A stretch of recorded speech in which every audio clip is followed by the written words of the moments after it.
안녕하세요. 오늘도 좋은 하루가 되시길 바라겠습니다. 이 시간은 지난 시간에 이어서 요한계시록 13장 마지막에 있을 666표에 대해서 말씀드리겠습니다. 이 666표를 행사할 그 시기는 7년 대환란의 끝자락에 가는 사건입니다. 그래서 이 666표를 받는 사람들은 살 것이지만 받지 않는 사람들은 많은 손해를 보거나 죽게 됩니다. 이와 반대로 영적으로 하나님께서 말씀하시기를 이 666표를 받는 자들은 영원한 사명의 길로 들어갈 것이고 끝까지 인내하며 하나님의 말씀을 지키며 666표를 받지 않는 자들은 살아서 영생에 들어간다고 하셨습니다. 그래서 당장 눈앞에 생명의 위협을 느끼는 사람들은 또 당장 눈앞에 있는 생활을 보장받으며 살려고 하는 사람들은 666표를 받을 것이고, 그러나 불편하더라도 끝까지 666표를 받지 않고 하나님의 말씀대로 살고자 하는 자는 사직생의 역사가 나타나는 것입니다. 그래서 내 육체를 위해서 666표를 받을 것이냐, 아니면 내 영을 위해서 666표를 받지 아니할 것은 각자가 본인의 의지대로 선택을 해야 되는 것입니다. 그러면 받아도 그만, 안 받아도 그만 정도의 그런 신변이라면 누구든지 안 받죠. 그러나 이 666표를 받지 아니하면 생명까지 위협을 당하는 굉장히 안타까운 현실에 직면하게 됩니다. 그래서 누구든지 666표를 받고 생활한다는 것이죠. 가령 제가 늘 말씀드렸다시피 6.25 때 공산당이 내려와가지고 교회 목사님부터 성도들까지 줄을 세운 뒤에 너희들 중에 여기서 교회를 안 다니겠다, 예수를 안 믿겠다 하는 자들은 여기서 방면에 주지만 그러나 끝까지 예수 아니면 못 산다 하는 자들은 총살시키겠다 할 때, 목사님은 나는 예수 없이는 못 산다 하니까 목사님을 이마에 대고 총을 쏴서 사살해 버립니다. 그러니까 목사님을 쫓아서 예수 없이는 못 산다고 순교하신 분들은 몇 안 되지만 대부분의 많은 교인들은 교회 안 다니겠다고, 예수 안 믿겠다고, 눈 앞에 오는 공포와 죽음 앞에서 두려워하며 떨면서 그들은 예수 믿는 것을 포기하겠다고 하면서 살아서 돌아갑니다. 실제로 그런 일이 많이 있었지 않습니까? 그리고 심지어는 모든 교인들이 다 예수님께 오히려 기도하니까 교회당 안으로 데리고 들어가서 밖에서 문을 걸어 잠그고 불태워서 다 죽이지 않습니까? 이렇게 공산당이 참 무서운 것입니다. 바로 그러한 생명의 위협을 느낄 정도의 위협이 이 666표를 받지 않게 되면 그렇게 된다는 것입니다. 그렇기 때문에 이 666표에 그 받지 않으려면 신앙이 어때요? 바로 6.25 때 목사님과 교인들이 예수 없이는 못 산다 할 때 공산당들이 총을 쏴서 죽이고 교회를 불태운 것처럼 바로 사직생, 죽고자 하는 자는 산다 그랬습니다. 바로 이 육신은 죽여도 너희는 내 영혼은 못 죽여 하면서 앞으로 다가올 666표를 받지 않는 사람들은 영원한 영생의 길로 들어가게 되지만 눈앞에 있는 그 목숨을 부지하기 위해서 육륜유표를 받는 사람들은 그날의 영멸의 길로 들어가게 됐다는 것을 명심하시고, 여러분들이 영생의 길로 들어가시려고 하면은 육륜유표를 당연히 받지 않아야겠죠. 받지 않으려면 어떻게 합니까? 굉장한 믿음이 동반돼야 됩니다. 고로 성령 충만하지 않으면 육륜유표를 받을 수밖에 없습니다. 그러나 성령의 충만함을 입으면 육륜유표를 받지 않고도 기쁨 가운데 살거나 순교할 수 있다는 것입니다. 바로 사도시대 때 사도행전에 보니까는 스데반 집사도 마찬가지지만 수많은 주의종들이 성령에 충만했기 때문에 그들은 기꺼이 목을 내놓고 순교를 할 수 있었던 것입니다. 그래서 여러분들이 이 편안하다 안일하다는 이 시대에 여러분들이 오히려 성령의 충만함을 입어서 언제든지 목을 내놓을 수 있는 그런 일사각오의 정신 가지고 순교자적 신앙생활을 해야지 이 순례자의 길이 영육간에 아름다운 것이지. 그러나 이 편안하다 아니라는 이 시대에 여러분들이 성령 충만하지 않으면 반드시 때가 되면, 그때가 오면 다 무너지게 되어 있습니다. 그래 하시고 성령 충만한 삶을 사시길 바라겠습니다.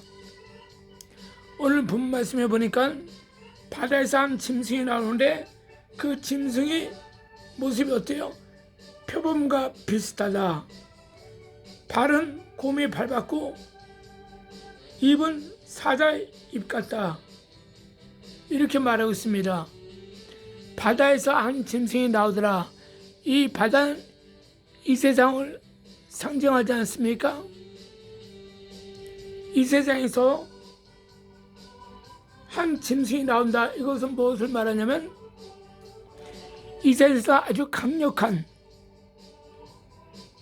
이스라엘을 대적하고도 남을, 또 이스라엘을 돕는 유엔이나 기독교 국가들이 이스라엘을 나중에 전세계 3차 대전에 있으면 도와줄 거 아닙니까? 그런 나라들이 와서 도와줘도 그들을 맞설 수 있는 한 짐승이 나온다는 거예요.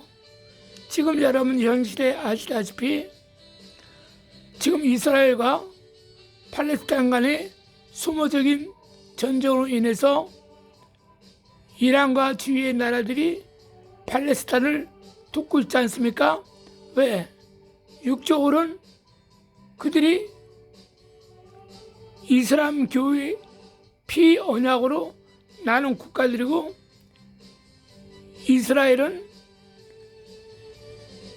오직 하나님을 섬기며 하나님이 택하신 선민이란 자부심을 가지고 아브라함 때 하나님께 주리란 그 가나안 땅, 그곳에 들어와서 살고 있기 때문에 그들은 오직 초림 메시아를 기다리고 있는 국가입니다. 그래서 팔레스타인의 이슬람교와 그 주위의 수많은 중동 국가들은 같은 이슬람교의 공동체, 영적인 공동체 생활을 하는 국가들이기 때문에 팔레스타인을 도울 수밖에 없는 일이죠. 그리고 과거의 고대쪽도 보면은 이스라엘을 괴롭힌 나라들이 바로 옆에 팔레스타인, 그러니까 블레셋, 또 이란이나 이라크나, 그러니까 옛날에 아수르, 바벨론 이런 수많은 나라가 되겠죠. 모압과 암몬, 이러한 수많은 나라들이 이스라엘을 괴롭히고 종으로 잡아가고 이렇게 하지 않았습니까? 그래서 이 나라들이 오늘날 나라 이름만 바뀌었지, 이들은 이슬람교로 하나가 되어가지고 이스라엘 내에는 기독교인들을 다 죽이고 발로 밟으려고 전쟁을 일으킨 겁니다. 이것이 아마게돈 전쟁이요, 무기토 전쟁이요, 전 세계 3차 대전의 역사가 일어나는 것입니다. 그런데 지금 이들이 이스라엘을 마음 놓고 침공을 못한 이유는, 자, 먼저 이스라엘은 서울, 우리나라 대한민국의 서울 정도의 땅밖에 되지 않지 않습니까? 조그만 땅이기 때문에 그것도 인구가 900만 명 전후가 되지 않습니까? 이런 인구도 조그맣고 땅덩이 조그만 것을 그 주위에는 이라크에서 언제든지, 그 주위에 있는 중동 국가들이 언제든지 쳐들어와서 단숨에 삼킬 수 있습니다. 그러나 이스라엘의 배후에는 유엔이 지켜주고 있고 미국이 지켜주고 있지 않습니까? 그러니까 서방의 기독교 나라들이 지켜주고 있기 때문에 중동의 이슬람교 국가들이 서방의 기독교 나라와 유엔이 지켜주고 감싸주고 있기 때문에 함부로 하지 못하는 것입니다. 그런데 오늘 계시록 13장 말씀 보니까 한 짐승이 바다에서 나와요. 이 짐승은 어때요? 아주 강력하게 이를 데 없는 국가를 상징합니다. 그러니까 중동에서 굉장한 국가가 나옵니다. 여러분들 알다시피 비송강이나 기온강이나 히데갈강이나 유브라데 강이 에덴 동산에서 반해서 네 강이 갈라지는데, 그 네 강에는, 네 강 주위에는 뭐가 있어요? 사막이 많지 않습니까? 그런데도 불구하고 그 네 강에는 하나님께서 어떤 축복을 줬어요? 바로 비손에는 금이 많이 묻혀 있고, 기온강에는 많은 약재와 모든 이 세상의 재료들이 많이 묻혀 있고, 농작물이 많이 묻혀 있고, 히데겔 강에는 각종 보석이 많이 묻혀 있고, 또 유브라데 강은 수많은 수정과 같은 보물들이 묻혀 있습니다. 그것이 오늘날 기름이 아닙니까? 그러나 이제 앞으로는 탄소 시대가 오기 때문에 기름이 많이 필요가 없잖아요. 또 기름을 많이 생산해내는 미국도 있고 많잖아요. 가스는 이 앞에 러시아가 많이 있지 않습니까? 그 기름은 공해 때문에 이제 많이 사용하지 않습니다. 그러나 그 기름 외에는 또 많은 것이 매장되어 있는데, 그것을 중동 나라들은 그것을 발견해냅니다. 그러므로 그들은 지금보다 더 큰 많은 물질의 풍요로움을 누리면서 경제적으로도 군사적으로도 강한 나라가 되는데, 그 가운데서 가장 강한 나라가 하나가 올라오는데 그것이 한 짐승을 나타냅니다. 그 짐승의 모습이 어떻습니까? 표범 같다 그랬습니다. 표범인데 발은 곰의 발 같다. 곰의 특징이 뭐예요? 힘이 장사하지 않습니까? 입은 사자 입 같다.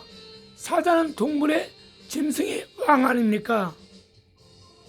그러니까 아주 강력한 중동의 나라 하나가 우투선되는 것이요. 그 나라가 사우디아라비아다. 우리가 생각할 때 현재는 사우디아라비아라고 생각하는 거죠. 그러나 그것은 말세에 보면 어떤 나라로 바뀔지 모르죠. 그 나라가 이란으로 바뀔지도 모르고 이라크로 바뀔 줄 모릅니다. 왜? 이란은 페르시아, 메데와 파사의 국가고, 이라크는 바벨론의 국가입니다. 그리고 이라크 북쪽에는 바로 아수르 국가입니다. 그러니까 고대에서 보면 아수르가 강대국이고, 그 강대국을 바벨론이 삼키지 않습니까? 또 바벨론을 메데와 파사가 삼키지 않습니까? 이렇게 넘어가지 않습니까? 역사의 순서가. 그리고 마지막에는 이 10발가락 유럽의 10개국이 누가요? 발바닥은 누굴 상징해? 그때 종아리는 로마를 상징하고 그 발바닥은 동로마, 서로마를 상징하고 그리고 그 로마에서 헬레나의 아들 콘스탄티누스 대왕이 로마를 기독교화를 시키지 않습니까? 그리고서 자기들이 지배한 유럽의 모든 국가들에게 지금부터 너희가 섬기는 우상을 버리고 예수를 믿어라. 기독교로 개종하지 않으면 너희들은 우리가 발로 짓밟을 것이다. 이 곰의 발바닥 같은 힘으로 부셔버리겠다는 것이죠. 이빨로 부셔버리고 발로 밟아버리겠다는 뜻이죠. 그러니까 유럽의 그때 당시 모든 나라가 자기가 믿는 신들을 버리고 예수를 믿지 않습니까? 그러니까 오늘날 유럽의 모든 국가들이 예수 믿지 않습니까? 그러나 현재로선 저들이 동성애를 인정하고 저들이 이슬람 신앙을 인정하면서 많이 부패하고 타락해가고 있지 않습니까? 하여간 그때 주님께서는 이 다니엘이 본 환상이 마지막이 뭐예요? 이 10발과 10발가락의 모든 것은 이제는 누가 하늘에서 돌멩이가 내려와가지고 다 부시고 으스러뜨린다고 하지 않습니까? 바로 그때인들이 우리 예수님이 아니십니까? 마지막에는 주님이 불심판으로 해서 이 모든 지구를 삼켜버리는 날이 옵니다. 다시 한번 말씀드리지만 지구가 멸망할 때 666표를 받고 바로 이들과 동조하는 모든 국가나 개인들은 다 지옥에 가고 그러나 동조하지 않은 기독교 나라와 신앙인들은 주님 나라에 영원히 딜림받아 올라가서 천국에 들어간다는 것을 명심하시길 바라겠습니다. 그리고 한 짐승은 바로 중동의 이슬람 국가. 왜 강력한 이 짐승은 표범같이 생겼는데 사자의 입같이 입은 그렇게 보이고 발은 곰의 발바닥이다. 아주 강력한 거죠. 짓밟아버리고 부셔버리는 거죠. 모든 철과 모든 쇠를 다 부셔버리는 겁니다. 아주 강력한 국가인데 현재 시대에서 보면 그 국가가 어디예요? 바로 이슬람 국가에서 가장 부유한 나라 사우디아라비아를 말합니다. 왜 앞으로도 그럴 확률이 있다는 것이 사우디아라비아 메카에서 누가 태어났어요? 그렇습니다. 이슬람교의 창시자 무하마드가 그곳에서 태어났어요. 그래서 오늘날 이슬람교의 많은 순례객들이 이스라엘과 팔레스타인의 적병에 있는 통곡에 벅가서 기도하는 모습도 여러분들 보지 않습니까? 또 아브라함이 지냈던 그 하란 땅과 가나안 땅 그 지경을 성지순례하지 않습니까? 또한 그들은 빠질 수 없는 것이 자기 종교의 시초자인 무함마드가 사우디아라비아 메카에서 출생했기 때문에 그 자란 곳에 출생한 곳에 그들은 성지순례를 가는 것입니다. 그러나 제가 지금 현재의 그 현 상황에서 사우디아라비아가 현재는 가장 부유한 나라라고 말하잖아요. 그 사우디아라비아는 유화 정책을 지금 쓰고 있잖아요. 왜 그렇습니까? 석유도 많이 팔아먹어야 되고 또 전쟁을 일으키는 자기들한테 이란과 이라크처럼 주위의 많은 나라들처럼 유럽이나 미국의 큰 정치적이나 경제적인 많은 제재를 받기 때문에 사우디아라비아는 유화 정책을 좀 쓰고 있기 때문에 그들은 어떻게 해요? 이스라엘 편도 들고 그 주위에 같은 이슬람교 국가들을 편도 들고 또 저 멀리는 유럽인의 편도 들고 또 미국인의 편을 들면서 그들은 유화 정책을 펴면서 국가를 크게 건설해 나갑니다. 그러나 현재 유럽이나 미국의 여러 가지 제재를 받고 있는 이란과 이라크나 예멘이나 이런 나라들은 어떻습니까? 굉장히 고립됐고 힘이 든 상황에서 그들은 살고 있지 않습니까? 그러나 언젠가 성경에 보니까 그 7머리가 있는데, 짐승이라고 했잖아요. 짐승이 7머리가 있는데 그 짐승의 머리가 하나가 상하게 되었더라. 상하게 되었는데 그것이 어떻게 해요? 다시 일어나지고 강력한 국가가 된다는 그런 영적인 예언의 메시지가 나오지 않습니까? 그래서 상한 머리가 지금 현재 보면 여러분들 알다시피 그 전에 바벨론 국가인 지금 현재 이라크나 또 이란이나 이런 국가가 될 수 있다는 것이죠. 이런 나라 안에서 또 엄청난 자원이 쏟아져 나오게 되면 큰 강대국이 되고 또 유럽이나 모든 지구의 나라들이 이 나라와 손을 잡지 않을 수밖에 없는 상황이 이르는 것이죠. 마치 지금 우크라이나와 러시아가 전쟁을 나와 있는데 러시아에서 뭐가 나와요? 가스가 많이 나오니까 유럽에서는 그 가스를 받기 위해서 어떻습니까? 이러지도 저러지도 못하고 표면상으로는 우크라이나가 자유의 나라니까 우크라이나를 지지해 주는 것 같지만 내심 많이 걱정들을 하고 있잖아요. 왜? 가스를 받지 못하기 때문에. 바로 이같이 미래의 중동에 이 이라크나 이란이나 이런 나라들이 제기를 합니다. 그 중에 그 한 나라가 바로 짐승이 상처를 나서 자빠졌어. 경기가 안 좋아. 왜? 유엔과 미국의 제재를 받기 때문에. 그러나 이들이 어쩌면 나중엔 그 병든 것이 헌데가 낫더라. 그러면서 많은 짐승들을 이끌고 어떻습니까? 그 뿔에는 10멸관이 있더라. 이것은 10나라를 또 말하는데 이 10나라는 바로 유럽을 말하고 있습니다. 유럽에 있는 수많은 나라들 중에서 그 유럽 연합국에 가입된 나라들이 현재 16개국 이상이 되지 않습니까? 그 중에서 10개국이 이제는 어떻습니까? 멸관을 쓰고 있더라. 즉 뭐냐? 10개국이 이제는 용이 부여한, 사탄이 부여해서 그 10나라들은 이제 기독교 나라에서 그들이 어떻게 해요?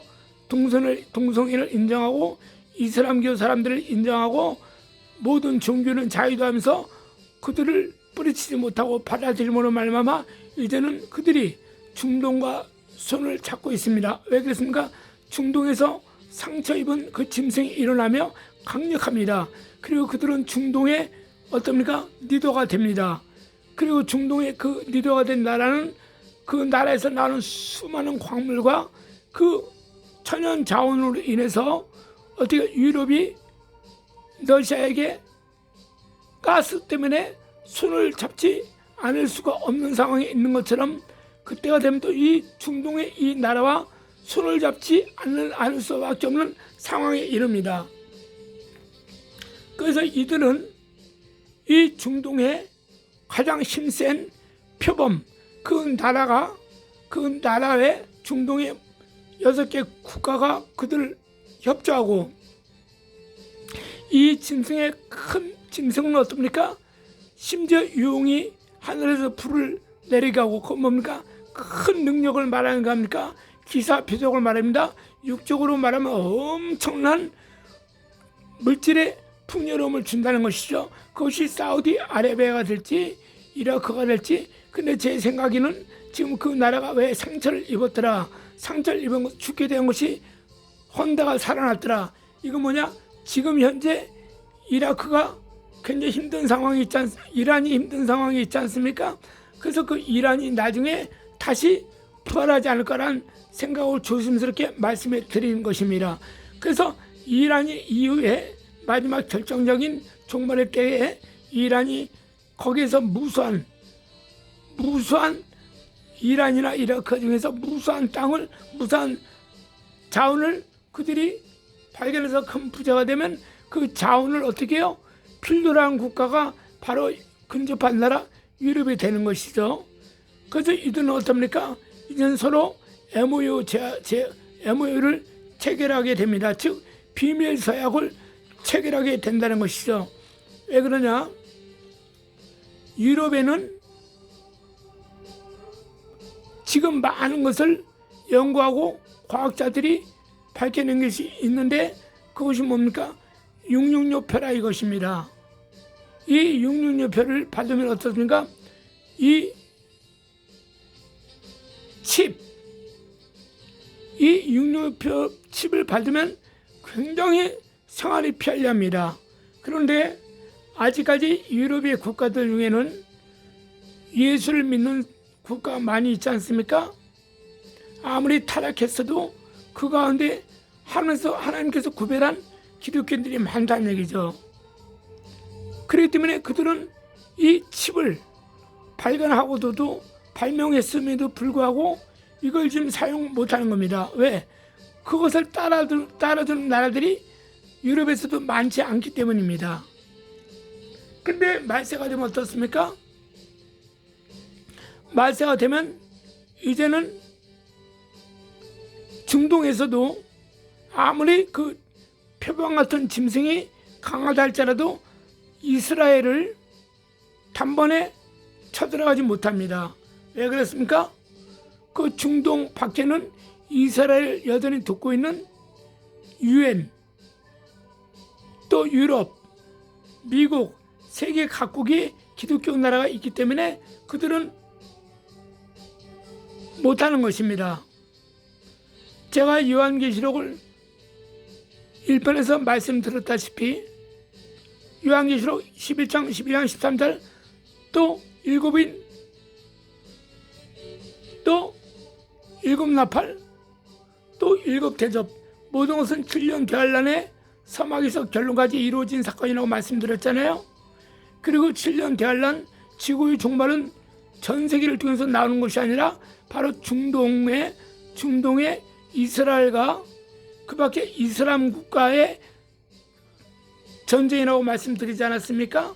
그래서 이스라엘은 기독교 나라들이 와서 도와주고 중동은 이슬람교에 해당되는 모든 국가들이 하나가 돼서 싸움이 붙는 게 그것이 전 세계 3차 대전이라고 말하지 않았습니까? 그래서 이 중동에서는 어떻게 해요? 유럽을 자기들이 뜻대로 잡으면 이스라엘을 침공할 수 있지 않습니까? 이것이 그들의 계획이 아니라 그들을 조종하는 용이요 마귀요 사탄의 음모와 계략과 그들이 모든 작전에 의해서 나가는 것입니다. 그래서 7년 대환란은 인간적인 안목으로 봤을 때는 육적인 전쟁, 전세계 3차 대전으로 보이나 하늘 것으로 봤을 때는 영적인 싸움이죠. 바로 하나님 나라와 사단의 나라의 싸움입니다.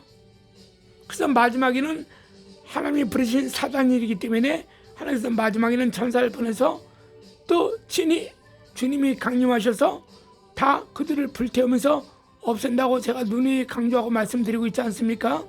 그래서 끝까지 인내하고 육륜표를 받지 않는 자는 주께서 영생의 나라로 인도해 주시고 영원히 주님과 함께 살게 된다고 말씀드리지 않았습니까? 그래서 이슬람교 국가 중에서 나중에 강력한 국가가 이제 나오지 않습니까? 그 국가가 이제는 뭘 합니까? 그래, 유럽을 잡자.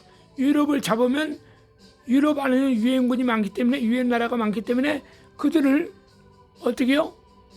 잘 이렇게 유혹하게 되고 미혹하게 되면 자기네 편을 만들면 우리가 이스라엘 나라를 금방 침공하고 이스라엘의 기독교인들을 다 죽여버릴 수 있지 않느냐, 이런 마음을 갖고 작업에 착수하지 않습니까? 그래서 유럽의 모든 국가, 특별히 어떻습니까? 국가들에서 정치적으로 마수의 손을 뻗치지 않습니까? 그리고 자기네 나라 중동에서 나오는 모든 자원적인 모든 재료를 서로 교육하지 않습니까? 그때 이제는 유럽에서 타락한 과학자들과 정치가들이 손을 잡고 이제는 이슬람교와 손을 잡습니다. 물밑 작업을 하는 거죠. 그래가지고 이제 유럽에선 좋다. 내가 너희들이 전쟁을 일으킬 때 우리는 이스라엘 편을 들지 않겠다. 그럼 MOU, 그런 중동의 그 세력들 간의 그런 의견을, 그런 조건을 제시할 때 좋다, 도와주지 않겠다, 우리 가만히 있겠다 하니까는 유럽에선 이번엔 반대로 그럼 우리 조건을 들어줘라. 그러니까 중동의 세력들이 뭐냐 하고 물어보니까 우리가 지금 전 세계 이 돈을 딱 하나로 묶어서 사용하려고 하는데 지금 너희들도 알다시피 미국의 달러가 전 세계를 장악하고 있지 않느냐. 달러가 없으면 어딘지 어디 나라에 어느 곳에 가서든지 돈을 사용할 수 없지 않느냐. 그래서 우리는 이 유브라를 다 포기하고 이것을 우리는 단일 동화로 하겠다. 그래서 이것을 너희 중동에서도 같이 하겠다면 난 너희들이 제시하는 모든 조건을 들어주겠다. 이렇게 나가는 겁니다. 그래가지고 중동의 모든 나라들끼리 회의를 해가지고 그 리더가 머리 상하게 된 자가 나중에 낫게 해서 신 같은 존재가 되지 않습니까? 성경이 지금 본문 말씀하니까 그 자가 리더가 돼가지고 모든 중동의 국가들의 동의를 얻고 그리고 그들이 대표자들이 가서 어떻습니까? 유럽의 대표자들과 MOU를 체결하면서 그것을 성공적으로 마치게 됩니다. 그 뒤부터 어떻습니까? 본격적으로 이제는 그 표를 박자입니다. 그 이름을 666이라고 했습니다.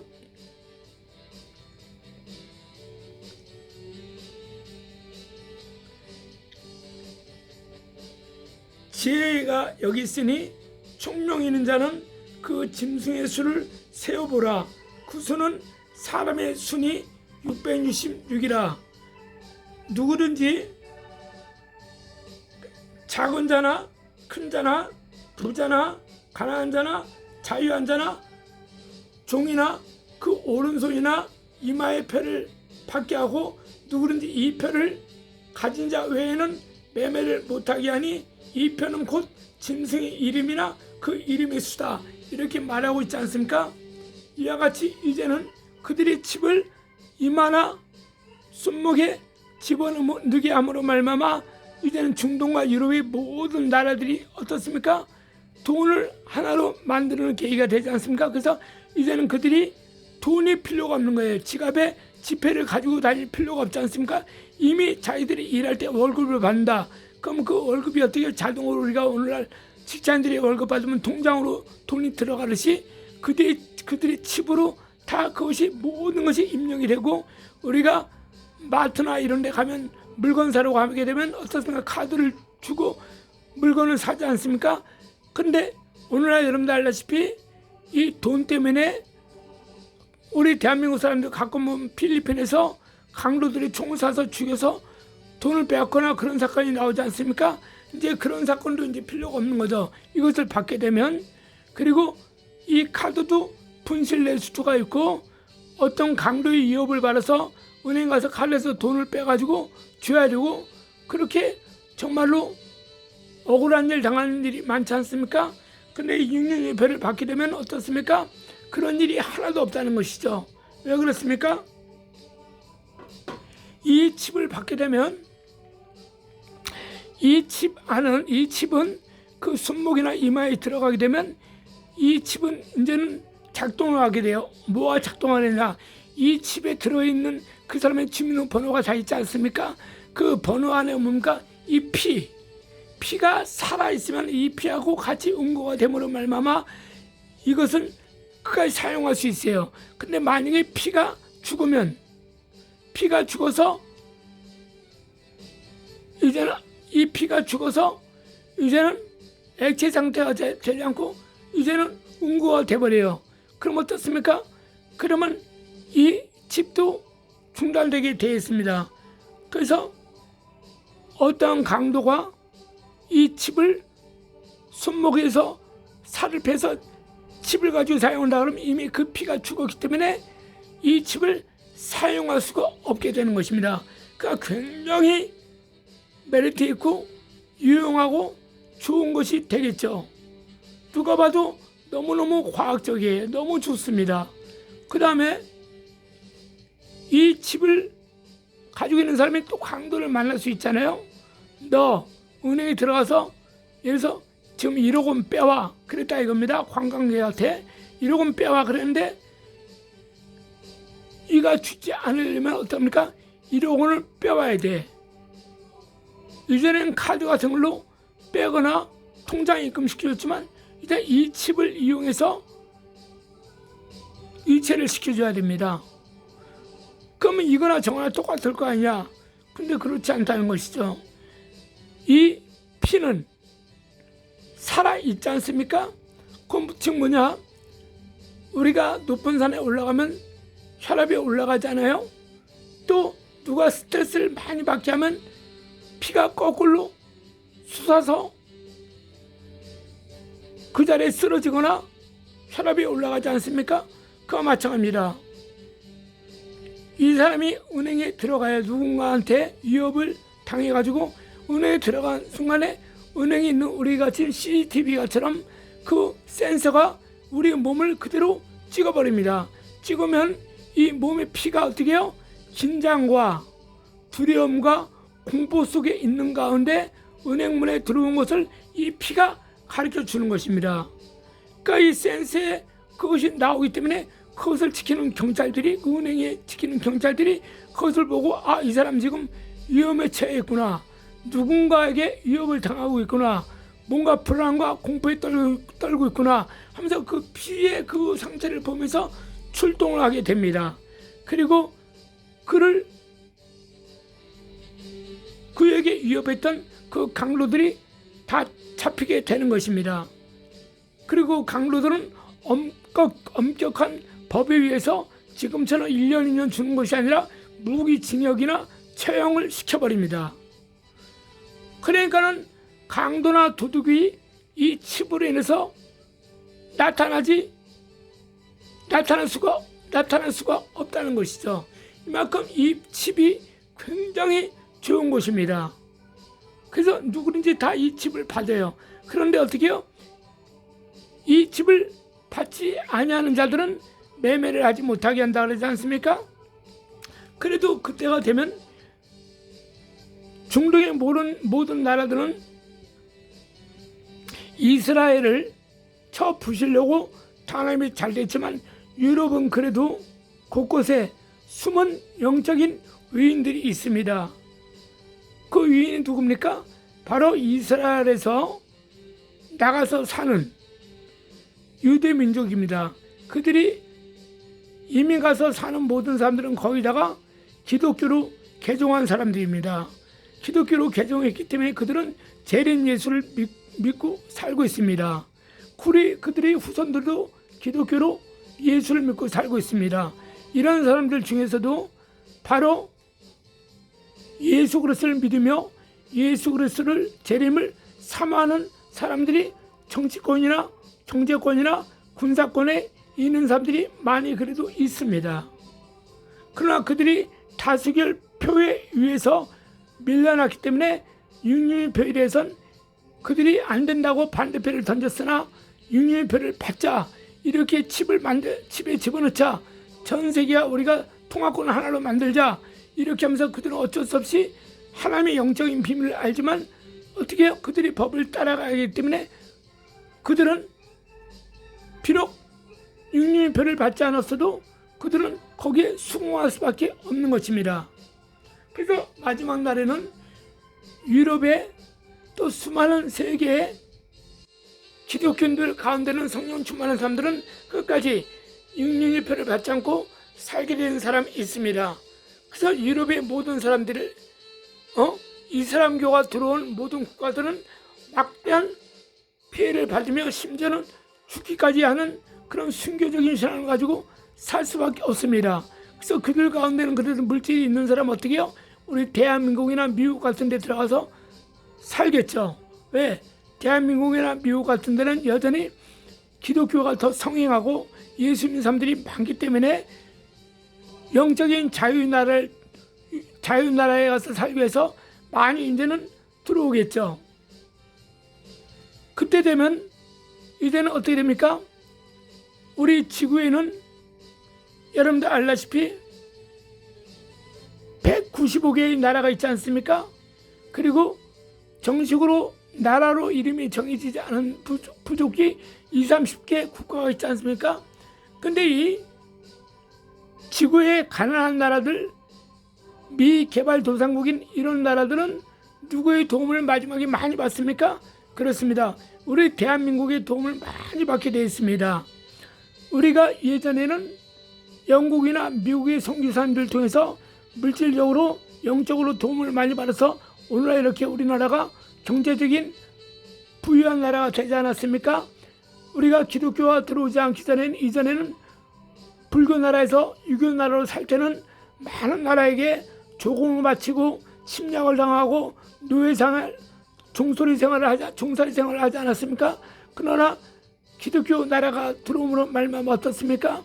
이승만 장로님의 헌신과 많은 선교사님들이 물적, 영적 도움으로 말미암아 우리나라가 이렇게 영적으로 아름다운 나라가 되지 않았습니까? 이제는 머지않아 남북한 통일이 된다고 제가 말씀하지 않았습니까? 우리 하나님께서 북한의 문을 열어주셔서 통일이 되면 이제는 이 남북한이 이제 평양이 예전처럼 영적인 예루살렘이 돼가지고 이제는 영적 대화성 운동을 대한민국이 많이 합니다. 지금도 선교사님들을 해외로 많이 보내시지만 그때는 더 많은 나라를 보내는데 그때는 정말로 미개한 나라들, 이 지구에 나라로 인정받지 못한 20-30여 개의 그런 모든 부족이 가가지고 그들은 인구가 별로 되지 않지 않습니까?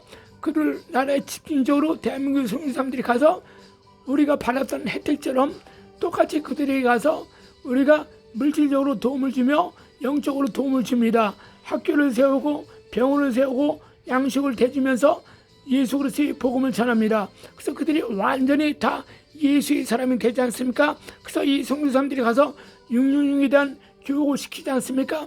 그러므로 그들 나라에는 이슬람 교인들이 들어오지 못합니다.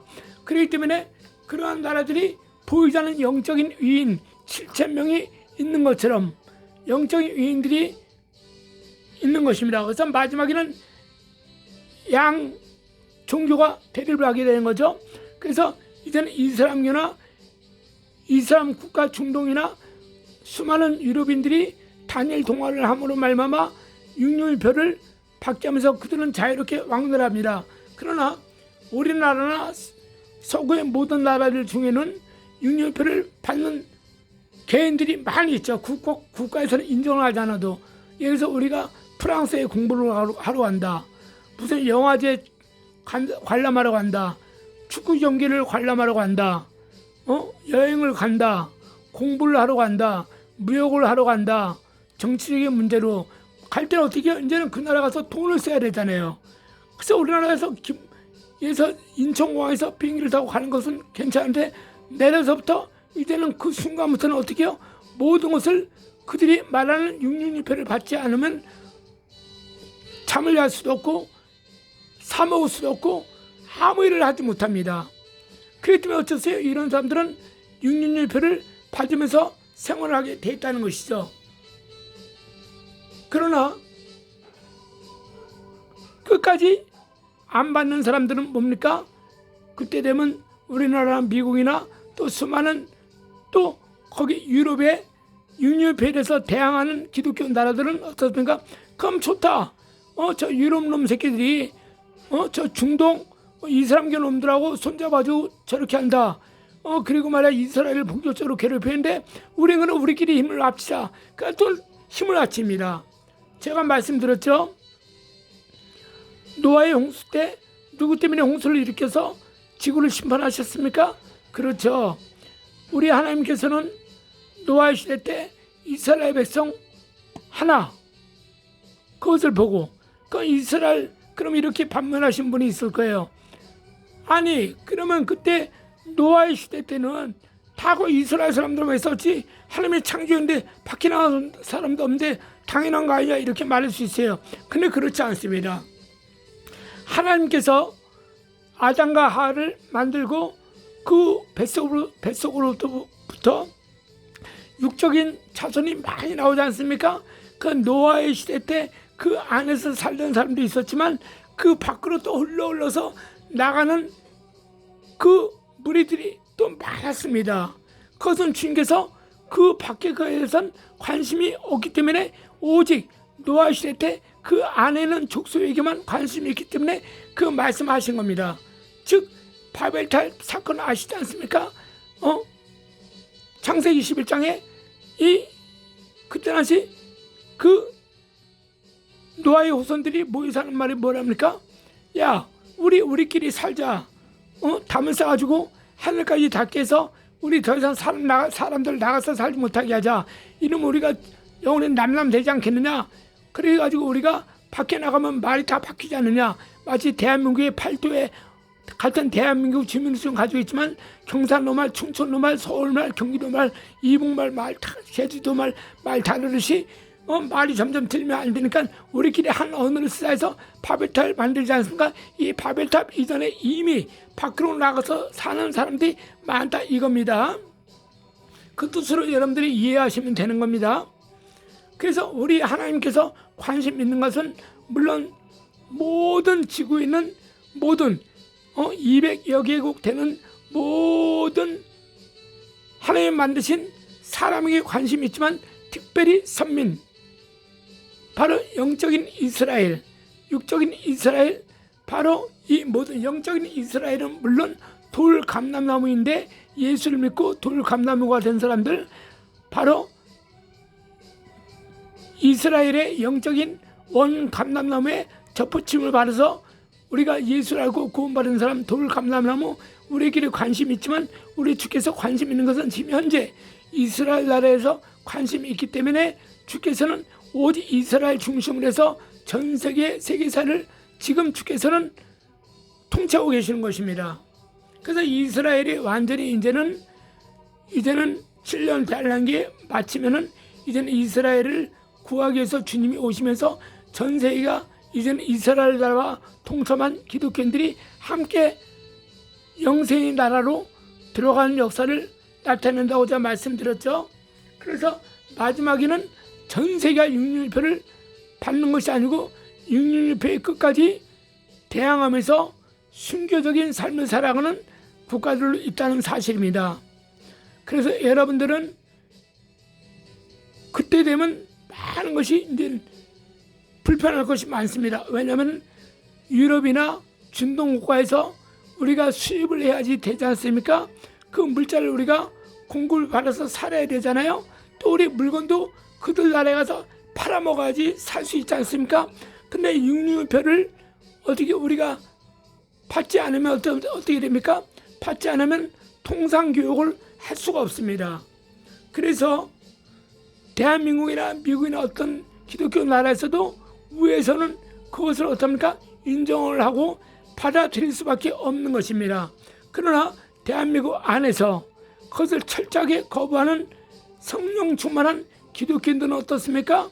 그것을 거부하기 때문에 그들은 외국에 나가지 않고 대한민국 안에서 법이 있고 또 미국의 법이 있으니까 유럽인 가지 않더라도 미국이나 가까운 일본이나 이런 데는 또 갈 수가 있어요. 왜? 일본도 우리나라와 함께 교역을 해야 하기 때문에 그들도 육륜일표를 받지 않은 각국 나라에 숨은 영적인 위인들이 있습니다. 그래서 그들과 함께 이렇게 교제하며 그들의 물건을 서로 통상하면서 살면서 참 힘든 시기를 보내고 있다는 것입니다. 그래서 대부분 사람들은 어떻게 육륜일표를 받자, 그러면서 그들은 이해를 시키지 않습니까?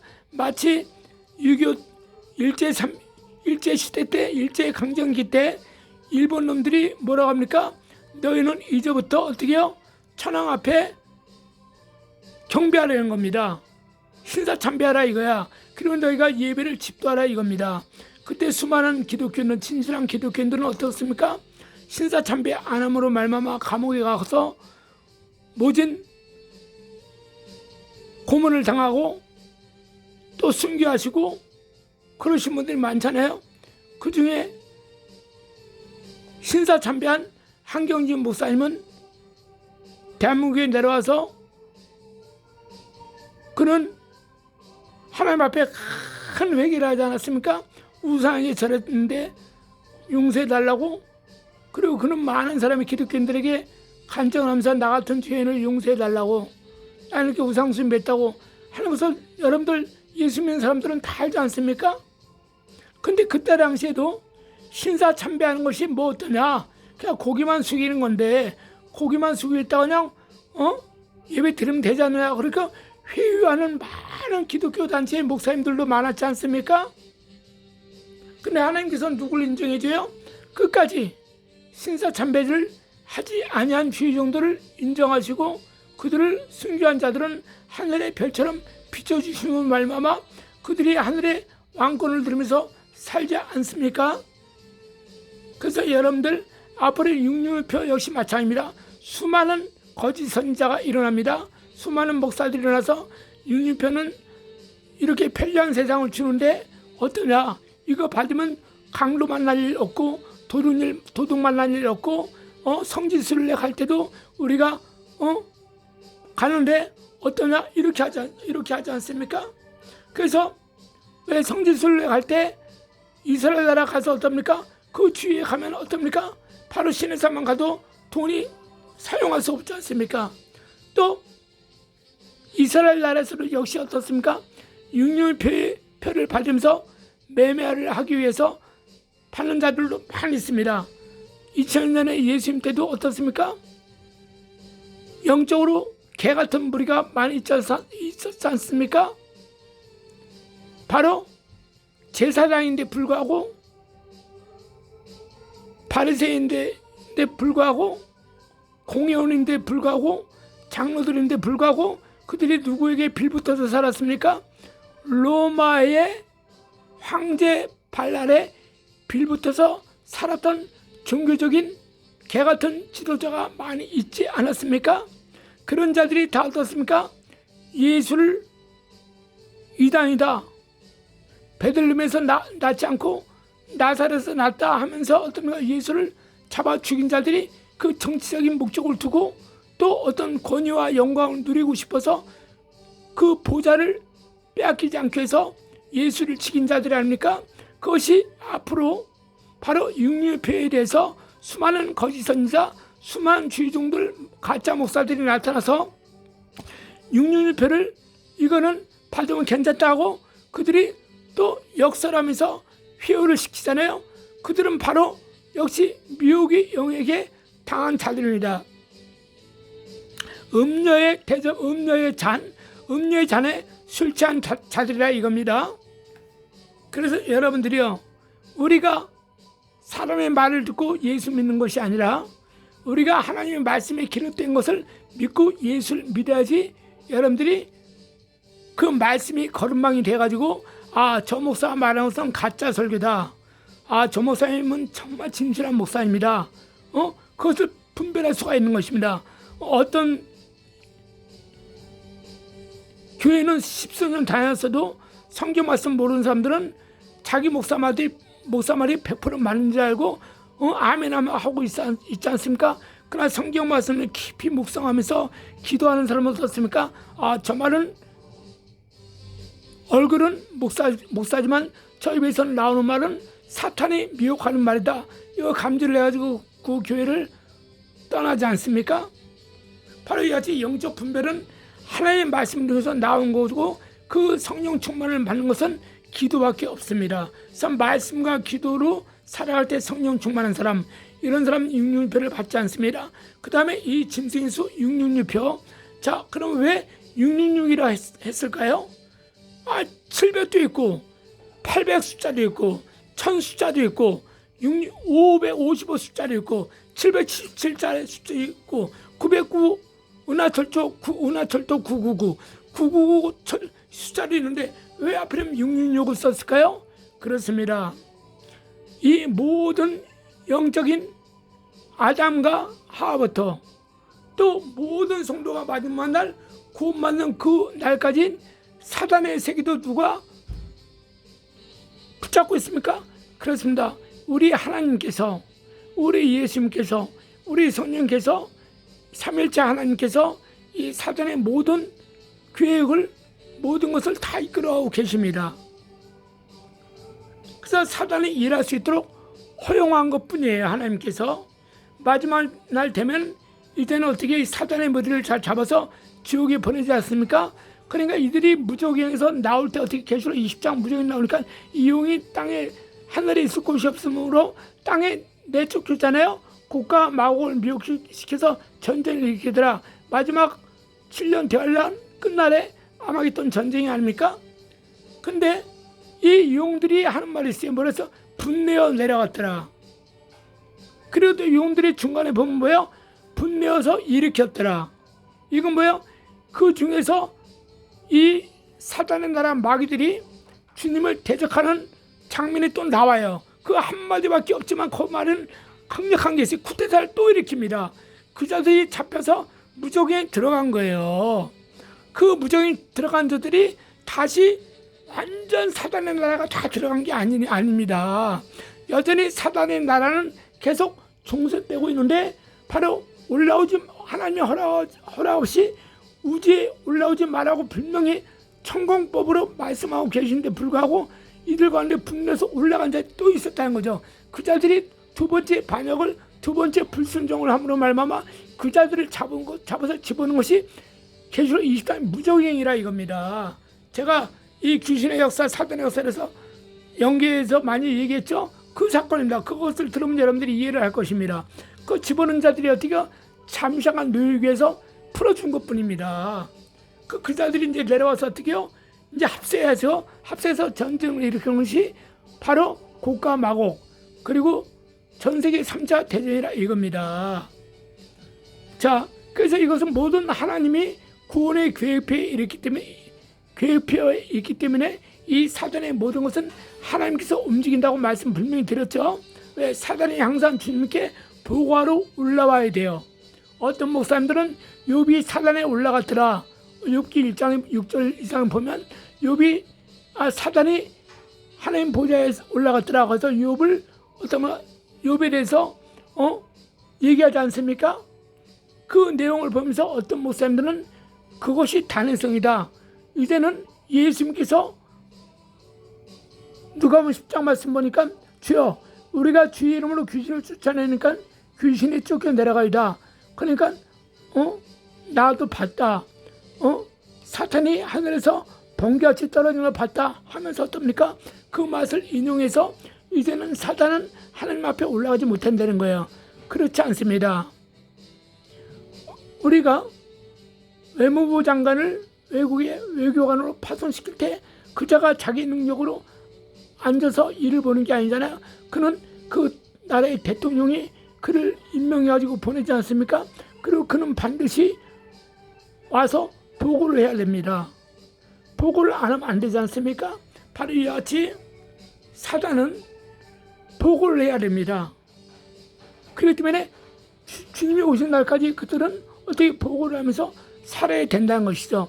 그러나 감옥 중에 감옥 무적행에 들어간 자는 보고할 수 있는 권리가 없죠. 그래서 정치가 중에서 뇌물을 많이 받아가지고 감옥에 가 있어요. 그자가 대통령한테 보고합니까? 보고 못하는 거죠. 바로 똑같은 것입니다. 그들은 또 교도소장한테 보고를 못합니다. 왜? 그들은 범죄이기 때문에. 그러나 어떻습니까?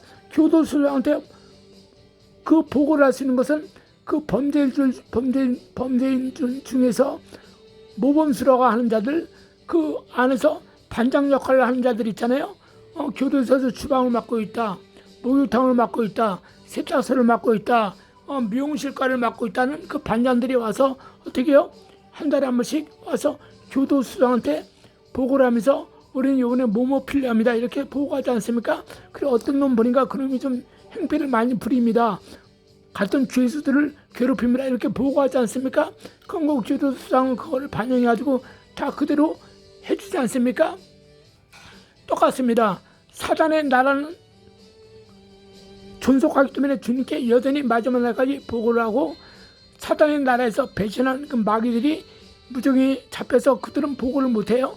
쫓겨 내려와서 이제는 그들과 한패가 돼가지고 이제는 어떻게 보면 마지막 7년 대환란, 마지막 전쟁을 크게 일으키다가 이제는 그들이 다 몽땅 끝나는 것입니다. 그래서 이 666, 777, 888, 999가 쓰는데 666이냐 이거야. 이거는 666은 제가 MOU를 체결한다 그랬잖아요. 바로 유럽의 공동연합체, 그들 나라에서 10개국의 대표자들과 중동의 이슬람 국가들, 그 7국가의 대표자들이 만나가지고 10불과 7불이 만납니다. 그것이 이제 다 합해서 뭐가 됩니까? 표범이라 그랬죠. 표범. 그래서 그 표범, 그 17개 국가가 모여가지고 어떻습니까? 합의를 하는데 그 총 수가 몇 명입니까? 666명이 되는 겁니다. 660명이 되는데 육적으로 660명이 되잖아요. 사람의 수를 봐라 660명이라 그러잖아요. 그리고 짐승을 세어봐라 660이에요. 사람의 수는 중동국가와 유럽인 합해서 660명이 다 동의를 합니다. 정치권, 문화권, 사회권, 경제권 모든 인사들이 모여서 다 도장을 찍어야지 이제 통화 단일화가 되는 거 아닙니까? 그거 뭐 다 됐어요. 됐는데 그 사람의 수야. 근데 짐승의 수가 666이야. 이건 또 뭐냐 이거야. 이 짐승의 수는 제가 말씀드렸다시피 이 땅에 사탄의 무리들이 쫓겨날 때 그들의 원래 모습은 젊고 아름답고 용기 있고 이런 천사들로 만들어주고, 그들은 얼굴은 하나님의 얼굴 형상을 닮았지만 그들의 특징은 날개가 있다. 날개는 종의 특징이다. 그 날개는 독수리같이 비호같이 빠르다. 번개같이. 그러나 그들이 관리하고 있는 우주의 만국의 만나라라는 게 아니에요. 우리 하나님께서 성경 말씀에 그랬죠. 이 지구의 만국을 다스린다. 이 지구의 만국이 아니잖아요. 195개국이 아닙니까? 인정받은 나라는 195개국인데 만국이라 해야, 만은 찰만자야, 가득할 만자야, 그리고 나라 우자야. 그러니까 이 지구의 인구가 꽉 찬 인구의 수를 만국이라 한다 이겁니다. 그 우주에도 영계도 철저로 만국을 다스릴 자라 이렇게 나오지 않습니까? 철저로 만국을 다스릴 자가 누구예요? 바로 우리 영적으로 순교자들입니다. 그러니까는 이 땅에서 성령 충만해서 순교자의 삶을 살아가는 순례객들 중에서 생명의 멸류관, 의의 멸류관, 금멸류관, 자랑의 멸류관, 충성의 멸류관, 이 멸류관을 쓴 사람들이 올라가면 철장 권세를 받아요.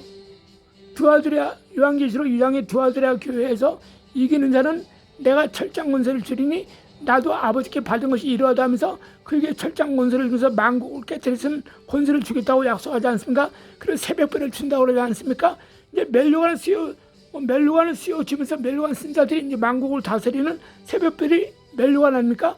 그 멸류관을 쓴 자들 위주로 해서 만국을 다스리는 2골, 5골, 10골 만국을 다스리는 그 철장 권세를 줍니다. 주는데 이 사람은 날개가 없다고 말씀드렸죠. 그래서 하나님의 양자의 영을 받았잖아요. 그렇기 때문에 천국에 올라가서 우리가 이 땅에서도 우리가 예수님과 우리의 관계가 때로는 군사적, 때로는 신부, 때로는 양자의 영을 받은 하나님의 자녀, 때로는 예수의 군사, 또 선생된 예수의 말씀을 가르친 받은 제자, 이렇게 각양각색의 그 신분, 성도의 신분, 각양각색 이름으로 우리가 살아가지 않습니까? 바로 내가 밖에 나가서 버스 타면 사람들이 나에게 아저씨 저쪽 가고 싶은데 그 길이 어디로 가야 돼요? 또 내가 전문적으로 일하는 데 가면은 선생님 안녕하세요. 교회 목사님이 가면 교인들이 알면 목사님 어디 가세요? 나 하나의 존재로 아저씨, 선생님, 목사님, 이봐요. 각양각색의 이름을 들을 때 그것이 나를 지칭하기 때문에 네 이렇게 말하지 않습니까? 똑같습니다. 바로 이 땅에서 우리가 예수님과 우리의 관계를 그렇게 표현했는데 천국에 올라서 똑같이 그렇게 살게 되는 것입니다. 그래서 예수님께서 나는 너희의 친구다. 그러면서 예수님이 제자들에게 예수께서 뭐라 그래요? 너희는 나와 함께 부자에 올라가서 먹고 마실 것이다. 이렇게 얘기하지 않습니까? 바로 천국에는 직업이 또 있다고 제가 말씀드렸죠. 이런 아름다운 직업을 통해서 하나님께 영광 돌리고 살지 않습니까? 특별히 이렇게 순교자의 삶을 사는 주의 종들은 성도들은 어떻게 해요? 올라가서 어떻게 어떤 직업을 가졌습니까? 왕 같은 직업을 가져요. 당신 직업이 뭡니까? 예, 국회의원입니다. 직업이 뭐였습니까? 대통령이었습니다. 이렇게 말한 거 똑같습니다. 그 직업, 이 멜로가 쓴 사람들은 직업을 왕의 직업을 받고 이 멜로가 쓰고 가지 않습니까? 거기는 만국이에요. 거기도 자 지구의 만국은 195개국밖에 없잖아요. 그러나 그 영계의 그 나라는 666개의 생물체가 살고 있는 나라가 우주에 있다고 그랬지 않습니까? 우리가 지금도 우주선 타고 가봤자 지구 둘레 행성 한두 군데밖에 더 갑니까? 근데 그 지구의 행성은 어떻게 은하계로 돼 있어가지고 수억만 년 광년에 숨겨져 있어요. 그것은 영원히 찾지 못합니다. 영계에 눈을 뜬 사람만 알고 있는 것입니다. 이 땅에서 육의 옷을 입고 있는 사람은 발견을 못하게 되어 있습니다. 그래서 그 만국이 있는데 거기는 우주에는 666의 생물체가 살고 있다. 그 얼굴을 하나씩 뽑아다가 마귀에게 씌워줌으로 말미암아 영계에 있는 모든 행성의 모든 생물체들이 본이 되어서 너희들이 만약 타락하면 이놈들이 지옥에로 온 거고 나중에 지옥불에 들어간 것, 지옥 가는 전철을 받는 것처럼 너희도 이렇게 된다. 그러니까 내가 전한 너희들은 천공법을 지켜라 하면서 그들이 와서 견학도 오지 않습니까? 에스겔 1장 보니까 견학도 오고 많이 하지 않습니까? 그렇게 하는 것입니다. 그래서 그들을 별상에서 하나님께서 육륜표를 주지 않았냐. 우리 사람에게 짐승에게는 육륜표를, 짐승에게는 666가지 얼굴 영상을 주면서 외계에 있는 하나님의 창조하신 피조물들이 경계의 표를 삼은 거야. 666가지 가까이 얼굴을 가지고 있는 생명체가 살고 있다고 그랬지 않습니까? 근데 거꾸로 여기서는 이제 성도들이 이 666표를 보면서 어떻습니까? 아, 저 짐승의 표를 받으면 짐승된 저 사단의 무리가 짐승이 되어서 내려왔잖아요. 666표 저 짐승 사단의 표를 받으면 우리도 저 사단의 나라와 도매급으로 같이 지옥 가구나. 그럼 잠시잠깐 있는 쾌락, 잠시잠깐 있는 편안함, 잠시잠깐 있는 육체의 행복을 위해서 666표를 받게 되면 지옥 가는구나. 그거를 깨닫게 하기 위해서 666표를 우리 영적인 사람들에게 알게 하시라고 666표를 줬다는 것입니다. 여러분 이 깊이 있는 말씀을 여러분들이 판단하시고 기도하시면 저처럼 깨닫게 되신 분이 있으면 감사하고, 그러나 저를 이 말을 했다고 저를 저 새끼 숭쿠라치네. 야, 너 지금 만화책 쓰냐? 너 지금 영화 한 편 쓰냐 이 새끼야? 그럼 우리는 가짜 목사야 이놈 새끼야? 너만 목사야? 마치 아합왕과 여사왕이 아람 나라를 치러 갈 때, 길르앗나봇을 치러 갈 때 많은 그때 당시 중형교회 대형교회 목사, 정찰 목사들이 아합 밑에서 손을 비비면서 할 때 그 아합이 꿈을 꾸거나 무슨 말하면 가합 편에서 거짓 예언하고 거짓 꿈을 풀어준 자들. 그러나 미가야 선자는 지금 말하면 골짜기 개척교회 목사야. 미가야 선자는 항상 아합에 대해서 나쁜 말만 해. 왜 나쁜 말만 합니까? 제가 솔직히 얘기하잖아요. 윤석열 대통령 훌륭하신 분이야. 보문동 신설동에 있는 대광 학교 나오고 저 무슨 고등학교야? 옛날 야구 잘했던 학교. 다 기독교 나라 아닙니까? 그 어릴 때 꿈이 목사님 된다고 썰렸다고 하지 않습니까? 근데 그는 누구를 잘못 만나요? 영적인 이세벨을 만난 것입니다. 아합왕이 어릴 때부터 하나님 교육을 받아서 여호와 하나님을 섬겼지만 어떻게 해요? 그는 어떻게 해요? 누구 때문에 망해요? 그 아내 이세벨 때문에 망하지 않습니까? 이세벨이 온갖 종교를 끌어들이면서 그 우상을 숭배하지 않습니까? 바로 윤석열 대통령 그 아내가 어떻게 해요? 그걸 받아들이지 않습니까? 무슨 전진대사가 누가 우상 숭배하면서 그에게 그의 말을 듣고 그의 도를 따르면서 그 남편을 움직이니 이세벨이 아합의 왕을 움직인 것처럼 그렇게 한 것이 아닙니까? 그래서 이가 망한 것이 아닙니까? 제가 그 이야기도 많이 제가 서신도 2번 보냈다고 그랬잖아요. 절대 정치 못하게 해라. 그 안에 대통령 되기 전에 보낸 거죠. 2번 다. 당신 대통령 되면 제발 부탁인데 절대 아내를 영부인으로 해서 대동하지 마라. 집안에서 살림만 하는, 정말 대통령 되면 대통령만 이렇게 잘 보살피는 한 집안의 아내가 되게 해라. 더 이상 나가서 일 보면 안 된다. 2번이나 내가 부탁했는데 이 미가야 같은 선지 같은 제가 볼별 넘는 제가 그 말 했음에도 그 사람들이 기뚱이나 들었겠습니까? 바로 아하방도 미가야 선자 말을 기뚱도 안 들었죠. 왜? 나쁜 말만 하니까. 근데 어떻습니까? 미가야 예언처럼 그대로 되고 그 아하방한테 이렇게 손을 비비고 살던 그 종들은 영계에서 다 버림받지 않습니까? 그래서 진실과 거짓은 하나님이 알겠다는 것입니다. 그래서 제가 이렇게 666에 대해서 얘기했다고 저 새끼 저 사기꾼 아냐? 이단이야? 저는 평생을 주님을 섬기면서 이단 되고 싶지 않아서 어느 교단에 들어가지도 않았습니다. 합동 측에 있는 우리 목사, 제가 말했죠. 전 신학교를 군소신학교 3군데 나오고 합동신학 대학원을 공부하고 숭실기독교 대학원에서 공부하면서 어떻게 해요? 그 숭실이나 합동에서는 그 어떻게 해요? 자격증 달라고 제가 들어갔다 그랬죠. 거기서는 은혜 받은 거 뭐 배운지도 기억이 솔직히 하나도 안 난다 그랬죠. 오히려 신학교 때 신학교 3군데 다닌 곳 중에서 고신 측 목사님이 운영하는 한 100명, 120명 모이는 그 신학교에서 공부할 때 그때 가장 많이 지금도 그 목사님의 그 교훈, 그 가르침이 지금도 이 가슴에 묻어있다 그랬잖아요. 너무 은혜를 많이 받아서. 그러나 그 외에 신학대학원에서 은혜 받은 거 하나도 없고 가르침 받은 것도 뭔지 몰라요. 자, 그런데 그때 당시 우리 동기 목사들이 7명이야. 안수 받은 사람들이. 그 저 기독교 중로가 기독교 여관에서 안수를 받았는데 그 안수를 받을 때 그 대부분 목사님들은 어디 가냐면 합동측으로 다 옮겼어요. 합동측에서 또 공부를 하잖아요. 합동신학 목회대학원 가서.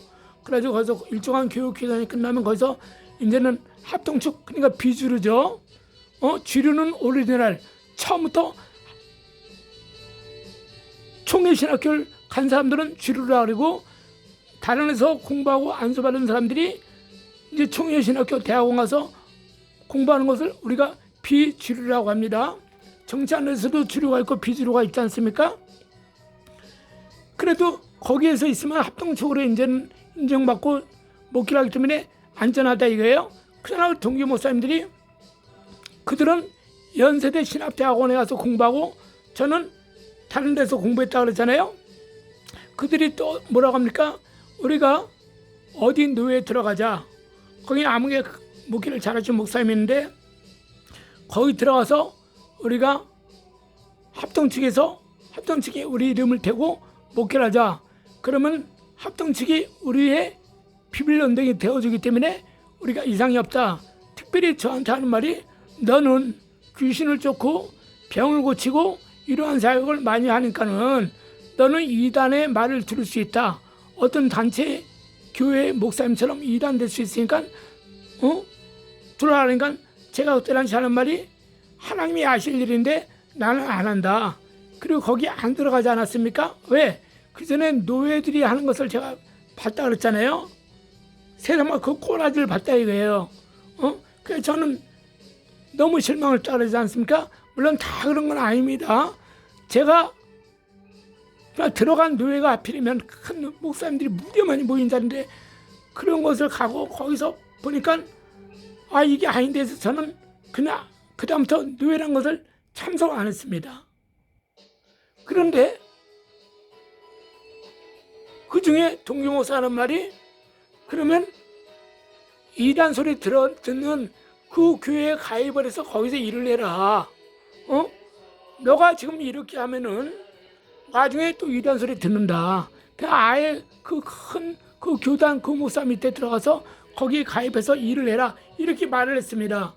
근데 실제로 하나님께서 그 교단 그 목사에 대해서 주님께서 들어가려고 몇 번을 사실 보여주셨어요. 근데 저는 그 목사님에서 실망한 게 크게 하나가 있었습니다. 그 사연은 내가 얘기 안 합니다. 그러나 그것은 저와 1대1의 관계이기 때문입니다. 그러나 그분한테 내가 너무 실망해가지고 사람이라고는 다 정말 하나님 위에는 약점이 있구나. 자기가 정말 귀신을 많이 쫓아내고 병든 날 많이 고치면서 교세를 크게 확장하고 있으나 자기 입으로는 여전히 예수의 종이라 사도라 이렇게 말을 하고 있지만 저 사람에게도 사람의 냄새가 나는구나 해가지고 실망을 해가지고 어떻습니까? 따탄절을 한 적이 있었습니다. 그래서 우리가 중요한 것은 제가 서두에 말씀드렸죠. 사람의 입에서 우리 예수님께서 그랬잖아요. 너희가 저 제사장들의 입에서 나오는 서기관들의 입에서 나오는 바리새파이들의 입에서 나오는 말은 하나님의 말은 너희가 고지 듣고 믿되 저들이 모습은 보지 말라는 거예요. 행실은 똑같습니다. 이 땅에서 우리가 사람을 보고 쫓아다니잖아요. 그 목사의 표면상의 그 모습만 보고 쫓아가면요 다들 실망하게 됐습니다. 심지어는 어떤 사람은 말씀이 없기 때문에 교회를 안 다녀버리고 예수를 안 믿어버립니다. 그런 불행한 사태도 있어요. 그런 자들은 그렇게 한 자들 그런 사람들도 물론 버림받겠지만 바로 그렇게 한 그 자도 나중에 물음 받겠죠. 그러나 저같이 끝까지 저로 인해서 죽은 목사도 있었다 그러지 않습니까? 죽은 남전도 회장도 있었다 그러지 않았습니까? 그래서 제가 그들 죽은 것을 보고 시원하다 그랬어요? 아니죠. 가슴 아파 있다 그랬죠. 그들이 왜 그런 죄를 져가지고 끝까지 죄를 회개하지 않으니까 주께서 몽둥이에 꽃을 피게 해가지고 죽여버렸을까? 가슴이 아프다 그러지 않았습니까? 여러분들 우리 예수를 잘 믿으셔야 됩니다. 오직 말씀과 기도에 안에서 성령 충만해서 끝까지 살아갈 때 인륜별을 받지 않고 주님의 이 땅의 순례자의 길을 걸으면서 그날에 올라가서 이 땅에서 순교자로 올라갈지 충성스러운 종으로 올라갈지 하나님이 아실 것입니다. 그러니까 예수를 다 잘 믿고 우리가 사시길 바라겠습니다. 끝까지 들어오신 여러분 진심으로 감사합니다. 영육간의 복을 많이 받으세요. 자손이 잘 되십시오. 특별히 보이는 자식들이 잘 되시길 바라겠습니다. 감사합니다.